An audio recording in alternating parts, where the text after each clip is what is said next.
आज हम लोग बात करेंगे किसकी, इस सीरीज की वीडियो नंबर 4 की, जो की बात हो रही है अब किसकी, ईएमआई, इलेक्ट्रोमैग्नेटिक इंडक्शन और अल्टरनेटिंग करंट की। अभी तक इससे पहले 3 वीडियो हो चुकी हैं। तीनों वीडियो में कौन कौन से टॉपिक हो चुका है, इलेक्ट्रोस्टैटिक हो चुका है, करंट इलेक्ट्रिसिटी हो चुका है, मैग्नेटिक पूरा करा चुके हैं। ठीक है, मैग्नेटिज्म का जितना भी पार्ट था, मैग्नेटिक इफेक्ट ऑफ करंट, फिर उसी में टॉर्क वाला था, तो वो सब करा चुके हैं। अब इसकी बात आ रही किसकी, ईएमआई और एसी की। तो आज देखते हैं ईएमआई और एसी में प्रूविंग कौन कौन सी इंपॉर्टेंट है, क्या क्या मेन टॉपिक है जो कि आप अभी शॉर्ट नोट्स बना सकते हैं, और इस पे क्वेश्चन कैसे आएंगे, घुमा फिरा के कैसे आएंगे, सिंपल से कौन से आएंगे, सीधे कौन से आएंगे। तो ठीक है, आज की बात करते हैं किससे, ईएमआई और एसी से। स्टार्ट करें बेटा, चलो स्टार्ट करते हैं। तो देखो इस पे कौन सा टॉपिक इंपॉर्टेंट है पहले देखते हैं। तो यहां पे इलेक्ट्रोमैग्नेटिक इंडक्शन में सबसे पहली जो प्रूविंग आ सकती है वो किसकी आ सकती है, मोशनल ईएमएफ की। इस वाली वीडियो में टॉपिक जो मेन आते हैं पेपर में उसकी बात कर रहे हैं हम लोग। तो देखो मोशनल ईएमएफ में क्या होता है ये समझ लेते हैं। तो मोशनल ईएमएफ में देखो, यहां पे अगर हम बात करेंगे मोशनल ईएमएफ की, तो मोशन की वजह से जो ईएमएफ आ रहा है, नाम से ही समझ में आ रहा है, मोशन की वजह से जो ईएमएफ आ रहा है वही हमारा क्या कहलाता है, मोशनल ईएमएफ कहलाता है। अब मोशन की वजह से जब आता है तो देखो कहां पे चेंजेस होते हैं।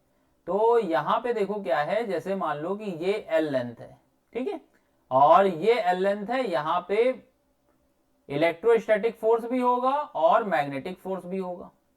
ठीक है, और ड्रिफ्टिंग ऑफ फ्री इलेक्ट्रॉन्स कब स्टॉप होगी, जब हमारा एफ किसके इक्वल हो जाए, एफ एम के, मतलब इलेक्ट्रोस्टैटिक फोर्स जब ये हमारा मैग्नेटिक फोर्स के इक्वल होगा तब हमारी क्या होगी, वैल्यू इक्वल आ जाएगी, स्टॉप हो जाएगा। तो यहाँ पे एफ का वैल्यू हो जाएगी Q इंटू ई होता है, तो यहाँ पे आ गया E इंटू ई। और एफ एम का फॉर्मूला क्या होता है बेटा, क्यू वी बी होता है, यहाँ पे इलेक्ट्रॉन की बात हो रही है, तो E से E कैंसिल हो गया। E इक्वल टू क्या होता है, V अपॉन एल, और ये क्या था, स्मॉल v इंटू बी था, ये स्मॉल v था, v क्या था, स्पीड थी, तो यहां से v की वैल्यू कितनी आ जाएगी, v बी एल आ जाएगी। ये हमारा हो जाएगा मोशनल ईएमएफ आ जाएगा। ठीक है, मोशनल ईएमएफ की वैल्यू ये आ जाएगी। इस पे जितने फॉर्मूले हैं उसकी वीडियो एक अलग बन रखी है ईएमआई की, तो वहां से आप कंसल्ट कर सकते हैं। यहाँ पे जो मेन चीजें आ सकती थी वो बताई गई हैं। तो मोशनल ईएमएफ की वैल्यू आ जाएगी वी बी एल। ठीक है, क्लियर है, इतना समझ में आ रहा है, बहुत बढ़िया। फिर देखें किसकी आती है, फिर आती है कोफिशिएंट ऑफ सेल्फ इंडक्शन। ठीक है, लॉन्ग सोलेनॉइड के लिए कोफिशिएंट ऑफ सेल्फ इंडक्शन और कोफिशिएंट ऑफ म्यूचुअल इंडक्शन, इसकी वैल्यू कभी कभी आई है, आ सकती है, इसलिए करा रहे हैं इसको।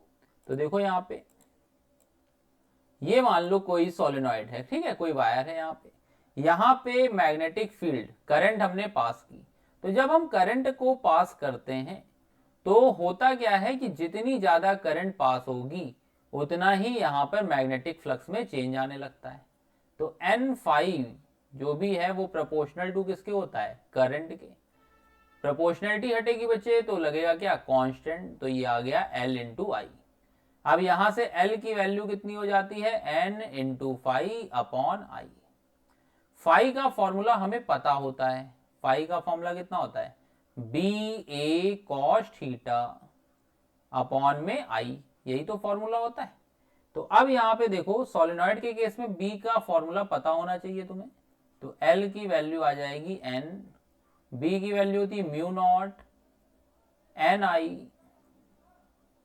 इंटू ए कॉस थीटा, और अपॉन में क्या चल रहा है, अपॉन में करंट तो चल ही रहा है। तो देखो आई से आई कैंसिल हो गया। अब हमने यहाँ पे देखो लिखा n mu naught, small n बच्चे क्या होता था, स्मॉल एन होता था number of turns per unit length into a. ठीक है, तो यहां पे अगर जो है यहाँ पे देखो थीटा की वैल्यू कितनी है, 0, तो कॉस 0 कितना हो जाएगा, 1 हो जाएगा, तो ये कॉस 0 की वैल्यू हो गई 1। तो एल का जो फॉर्मूला आया वो आया mu naught n square upon l into a. ये फॉर्मूला सोलेनॉइड के लिए इंपॉर्टेंट है, आ सकता है, इसको कर लो। ईएमआई वगैरह में प्रूविंग बहुत कम है, तो जो मेन है वही करा रहे हैं। तो यहाँ पे इसकी प्रूविंग सोलेनॉइड की सेल्फ इंडक्टेंस के केस में सेल्फ इंडक्शन की वैल्यू ये इंपॉर्टेंट है, इसको कर लीजिए आप लोग। ठीक, अब आते हैं अगली प्रूविंग पे। अगली प्रूविंग क्या है, अगली प्रूविंग है म्यूचुअल इंडक्शन की। तो म्यूचुअल इंडक्शन में क्या होता है कि जब कोई कॉइल पास में प्लेस होती है। तो जब एक कॉइल में चेंजेस होते हैं तो उसका इफेक्ट कहाँ पे दिखाई देता है, दूसरे कॉइल में। तो डायग्राम एक बार दिखा देते हैं आप लोगों को। ये देखिए यहाँ पे क्या है कि N1 और N2, ठीक है, दो कॉइल थी, नंबर ऑफ टर्न्स क्या थे, अलग अलग थे।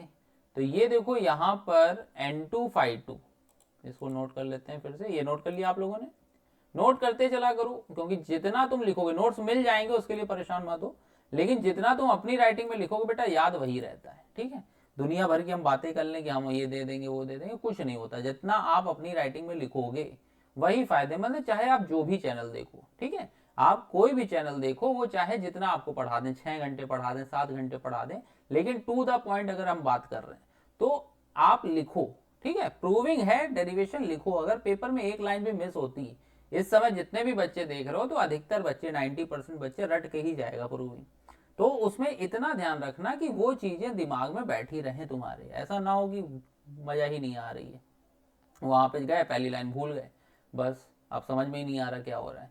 तो यहाँ पे देखो क्या होता है कि अगर दूसरी कॉइल में जो चेंजेस है N2 Phi2, वो प्रोपोर्शनल टू होता है किसके, I1 के। अब प्रोपोर्शनल है बच्चे, तो वहां पे क्या करोगे, इक्वल लगाओगे, तो ये हो जाएगा MI1। यहां से फिर से वही कहानी पूरी, M की वैल्यू हम लोग लिखेंगे तो आ जाएगा N2 Phi2 अपॉन I1 आ जाएगा। अब यहाँ पे देखो फाई जो है वो किसकी वजह से आ रहा है, B की वजह से आ रहा है ना, तो यहाँ पे लिखेंगे B1A cos 0 अपॉन में I1। अब B1 की वैल्यू लिख देंगे, तो B1 की वैल्यू यहाँ पे आ गई mu naught N1/L into A into I1, एक मिनट रुको, इंटू I1 अपॉन में I1 लिखा ही हुआ था, और इसके बाद क्या है, A लिखा हुआ है। तो I1 से I1 कैंसिल हो गया, तो बचा क्या, बचा यहाँ पर, बचा बेटा यहाँ पे म्यू नॉट N1 N2 लिखा भी हुआ है साइड में, मैं लिख देता हूँ ताकि तुम लोग भी लिखो, ठीक है। तुम लोग को ऐसा ना लगे कि धीरज सर जो है अपना तो लिखते नहीं है और हम लोगों से लिखवाए रहते हैं। N2 A, देखो यहाँ पे A मिस हो, यहाँ पे A लिख लेना, ठीक। जितनी बात समझ में आ गई, तो ये हमको चीजें याद रखनी है। तो EMI में केवल इतनी ही थी, 3 प्रूविंग थी जो आती है, एक मोशनल EMF की आती है, एक आती है सेल्फ इंडक्शन की, और एक आती है म्यूचुअल इंडक्शन की, ठीक है, जो इंपॉर्टेंट है। एक दो और हैं वो छुड़वाई हैं, उसके इतने ज्यादा नहीं है फॉर्मूले उसके, लेकिन वीडियो में करा रखे हैं। फॉर्मूले करके जाना, फिर उसका डेरिवेशन करना, फिर एक सीरीज और चलाएंगे जो शॉर्ट शॉर्ट क्वेश्चन और थ्योरी और ग्राफ वाले होंगे, ठीक है। कोई भी चैप्टर को हम 4 पार्ट में खत्म कर रहे हैं, उसमें ग्राफ, ठीक है, ग्राफ वाला पार्ट बचा हुआ है, न्यूमेरिकल वाला पार्ट बचा हुआ है, वो सारी चीजें हम लोग कराएंगे, ठीक। चलो अब आगे स्टार्ट करते हैं। तो यहाँ पे देखो अब अल्टरनेटिंग करंट, ठीक है, नेक्स्ट टॉपिक है हमारा अल्टरनेटिंग करंट। सबसे पहले उसमें आता है आरएमएस वैल्यू।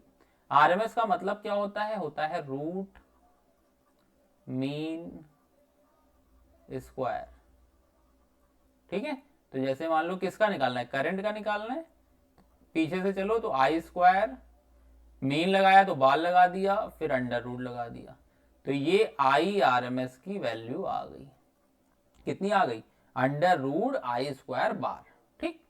अब इसको हमें सॉल्व करना है बच्चे, तो सॉल्व कैसे करेंगे, ये तुम्हारा आ जाएगा I R M S equal to under root I1 square plus, mean तो ऐसे ही निकलता है ना, I1 square plus I2 square plus करके ही तो निकालोगे। तो यहाँ पे ये आ गया I1 square plus I2 square plus I3 square plus dot dot dot IN square upon n। अब हमें IRMS निकालना है, तो रूट लगाया, इसको क्या कर लिया, अंडर रूट में लिख लिया, कितना लिखा, 0 से टाइम पीरियड t तक, क्योंकि पूरी साइकिल के लिए निकाल लेना, हाफ साइकिल निकालते थे तो t/2 करते थे, लेकिन यहाँ पे फुल साइकिल कर रहे हैं तो ये हो जाएगा 0 to t I square D t upon में कैपिटल टी। अब आई की वैल्यू रखेंगे, आई की वैल्यू क्या हो जाएगी, I naught square sine square omega t d t upon में कैपिटल टी, ठीक। तो ये 0 से t हो गया। अब हम लोग क्या करेंगे, जो जो चीजें बाहर हैं वो हमने बाहर निकाल ली, तो ये आई नॉट अंडर रूट में इतना हो गया। अब अंडर रूट की वैल्यू तुम डायरेक्ट पुट कर सकते हो यहाँ पे, ठीक है, क्योंकि पूरा करोगे तो वहां पे सारी चीजें लिखनी पड़ेंगी। पूरा करके बता देते हैं। जैसे मान लो cos 2 थीटा का फॉर्मूला क्या होता है, होता है 1 माइनस 2 साइन स्क्वायर थीटा। ठीक, यहां से बच्चे 2 साइन स्क्वायर थीटा की वैल्यू कितनी आ जाएगी, 1 माइनस कॉस 2 थीटा। तो अगर हमसे कहा जाए साइन स्क्वायर ओमेगा टी की वैल्यू कितनी हो जाएगी, तो हो जाएगी 1 minus cos 2 omega T. Theta की जगह कितना कर रहे हैं, इतना कर रहे हैं, अपॉन में 2 आ जाएगी। ठीक है, इतना ध्यान रखना तुम लोग।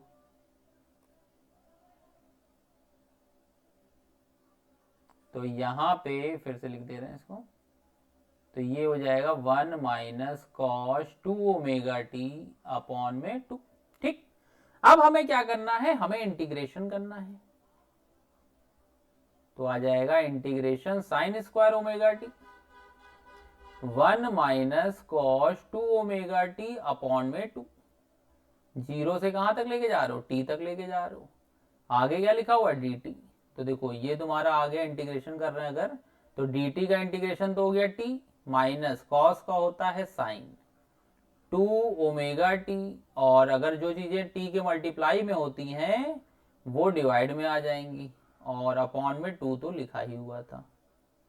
तो ये कहां से हो गया, जीरो से टी तक हो गया। अब upper limit minus lower limit लोगे तो ये आ जाएगा T minus sine 2 omega T upon में 2 ओमेगा, माइनस जीरो, और 1/2 जो है वो बाहर लिखा हुआ है। ठीक, अब जब इसको किया तो जीरो माइनस जीरो तो जीरो हो गया। Sine 2 omega t, 2 omega t तुम्हारा होता है 2 पाई, तो साइन में अगर 4 पाई आएगा तो वो भी हमारा कितना हो जाएगा, जीरो ही हो जाएगा। तो कुल मिला के बचा 1/2 इंटू टी बचा। ठीक है, इतनी बात समझ में आ गई। अब यहां से हम लोगों ने सॉल्व किया, तो ये देखो, अब इसके बाद यहां से करके ये वैल्यू हमने निकाली तो कितनी आ गई, आई आर एम एस की वैल्यू आ गई, आई नॉट अपॉन रूट 2 आ गई। क्लियर, इतना एक एक चीज समझ में आ रही है। इंटीग्रेशन करके दिखा दिया ताकि कोई भी बच्चा अगर बायो का भी है तो उसको समझ में आ जाए, नहीं अगर समझ में आ रहा है तो केवल इसके बाद इतनी लाइन रट रट लो। ठीक है, वहां पे एक आध नंबर कट जाए कोई बात नहीं, लेकिन बायो वाला बच्चा अगर इंटीग्रेशन में बहुत परेशान होकर के पूरा छोड़ के आ रहा है तो वो तो फिर बेकार है ना। कहीं पे भी अगर बायो वाले बच्चे को लग रहा है कि कहीं मामला डामाडोल हो रहा है तो उतना उसको रटा होना चाहिए ताकि अपनी कमियां छुपा ले एग्जामिनर से और नंबर ले आए। ठीक, अगला देखो, अगले क्वेश्चन में आता है कि एल सर्किट में हमें प्रूफ करना है, एल सर्किट में बच्चे हमें प्रूफ करना है कि जो वोल्टेज होता है फेजर डायग्राम उसमें क्या क्या चीजें होती हैं। तो हमें पता है कि अगर करंट को हम एक्स एक्सिस पे दिखाते हैं तो VL की वैल्यू ऊपर दिखाते हैं, मतलब 90 डिग्री लीड करता है। ठीक है, वोल्टेज जो है वो क्या करता है, 90 डिग्री लीड करता है। कैसे करता है ये देख लेते हैं। तो बेटा देखो यहाँ पे क्या है, एक AC सोर्स है और ये इंडक्टर लगा हुआ है। हमें पता है कि E की वैल्यू क्या होती है, E not sine omega T. अब जब ये इसको चार्ज करेगा या यहाँ से स्टोर करेगा तो E प्लस टोटल हमारा कितना हो जाएगा, टोटल हमारा जीरो आ जाएगा, क्योंकि सारी की सारी पोटेंशियल इसने क्या दे रखी है, इंडक्टर को दे रखी है।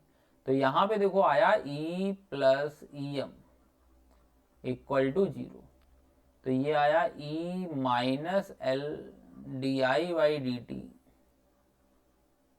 Equal to zero.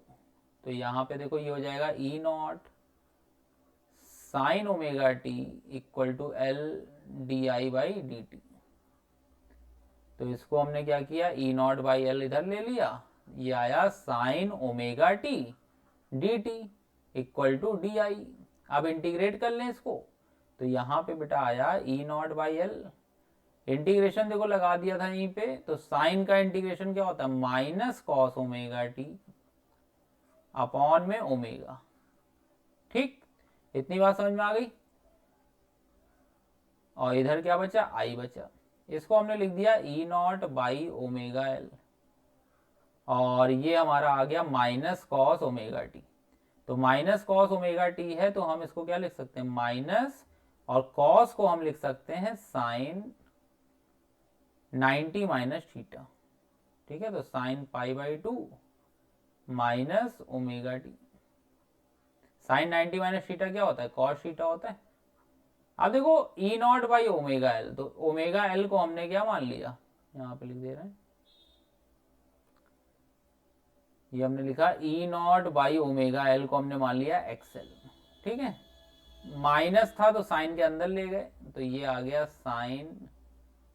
अब यहाँ पे तुम याद रखो माइनस साइन थीटा अगर लिखा हुआ है तो ये किसके इक्वल होता है? साइन माइनस थीटा के। तो ये तुम्हारा आ जाएगा sine minus pi by 2 plus omega t. तो ये तुम्हारा हो गया, इसको लिख दिया आई नॉट, ये हो गया sign omega t minus pi by 2। अब देखो ई की जो इक्वेशन थी वो क्या थी? E naught sine omega t, और इसकी जो आई है वो क्या आई है? I naught sine omega t minus pi by 2 I है। तो यहाँ पे देखो कितने का डिफरेंस आ रहा है?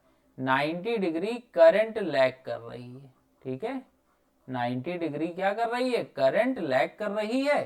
तो हमने उसी को लिख दिया कि करंट जो है वो 90 डिग्री लैग करेगी, या वोल्टेज जो होगा वो 90 डिग्री क्या करेगा? लीड करेगा। इतनी बात समझ में आ गई? एक एक चीज समझ में आ ही रही है, कोई दिक्कत नहीं। फिर उसके बाद आते हैं प्योर कैपेसिटिव पे। प्योर कैपेसिटिव वाला देख लो। अब प्योर कैपेसिटिव में कोई डाउट? इंडक्टिव वाले में तो अब कोई डाउट नहीं बचा ना। तो इंडक्टिव में जब डाउट नहीं है तो कैपेसिटिव तो और सिंपल है, आ जाएगा समझ में। फेजर डायग्राम और वो याद रखना बेटा, न्यूमेरिकल कर आएगा जरूर एसी का 5-6 नंबर का, तो कुछ भी गलत नहीं होना चाहिए जितने बच्चे हमसे पढ़ रहे हो। तो I इक्वल टू क्या होता है? D Q by d T होता है, ठीक है। अब तुम्हें कैपेसिटर को कहीं ना कहीं से लाना है, तो Q इक्वल टू क्या होता है? CV होता है, या CE लिख दें। अब यहां से क्या करो, I को I रहने दिया, ये लिखा D बाई डी टी, इसको लिख दिया C, और ये हो गया E not sine omega T. जो जो चीजें कांस्टेंट हैं वो बाहर निकाल लेते हैं, तो C और E नॉट बाहर आ गया। साइन ओमेगा टी का डिफरेंशिएशन क्या होता है? Cos omega T into omega. तो ये I की वैल्यू आ गई E not,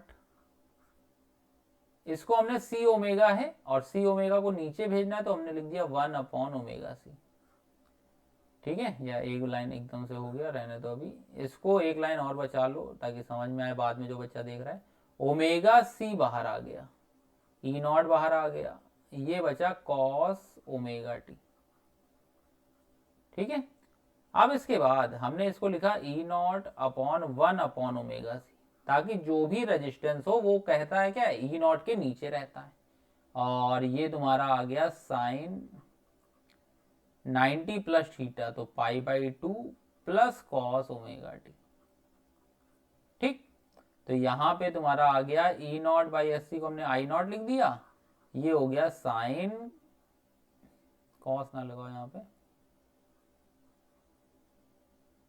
sign pi by 2 plus omega T होगा, और यहाँ पे तुम्हारा आ जाएगा साइन ओमेगा टी प्लस में पाई बाई 2। ये हमारी किसकी वैल्यू हो जाएगी? आई की वैल्यू हो जाएगी। समझ में आ रहा है? एक एक चीज समझ में आ रही बच्चे? तो आई की वैल्यू आ गई I naught sine omega t plus pi by 2, ठीक। तो ये हमारा किसकी आंसर हो गया? कैपेसिटिव का आंसर हो गया। फिर सीरीज आरएलसी सर्किट का फॉर्मूला याद होना चाहिए। तो सीरीज एलसीआर सर्किट में देखो एल इधर है, सी इधर है, आर इधर है। तुम्हें सर्किट डायग्राम बनाने आने चाहिए। सर्किट डायग्राम बनाओगे तो तुम्हें पता है कि आई को हमेशा एक्स एक्सिस पे दिखाया करो, वी आर की वैल्यू इधर होती है, वी एल इधर होता है, और वी सी इधर होता है। तो हमने मान लिया वी एल ग्रेटर देन क्या है? वी सी है। तो ये देखो आ जाएगा वी एल माइनस वी सी, और इधर हो जाएगा हमारा वी आर। ये हमारा इधर रिजल्टेंट चला गया, और ये एंगल कितना हो गया? थीटा हो गया। अब इसके बाद V रिजल्टेंट अगर हम लिखेंगे तो ये आ जाएगा under root v l minus v c का whole square plus v r square, और यही अगर हम जेड के टर्म्स में लिखेंगे तो z की वैल्यू हो जाएगी एक्सएल माइनस एक्सी का होल स्क्वायर प्लस में आर स्क्वायर। ये हमारा z का और v रिजल्टेंट का फॉर्मूला आ जाएगा। ठीक, समझ में आया? तो देखो अब इसमें जितने भी केस थे जो प्रूविंग से रिलेटेड थे वो सारे के सारे तुम्हारी इस सीरीज में एसी तक में कवर हो चुके हैं। अब इसके बाद जो नेक्स्ट वीडियो आएगी इस सीरीज में उसमें बचेंगे किसके, ऑप्टिक्स के डेरिवेशन बचेंगे, वेव ऑप्टिक्स के बचेंगे, और एटम्स और न्यूक्लियाई में से बहुत ज्यादा डेरिवेशन तो है नहीं, तो जो मेन मेन है वो बचेगा।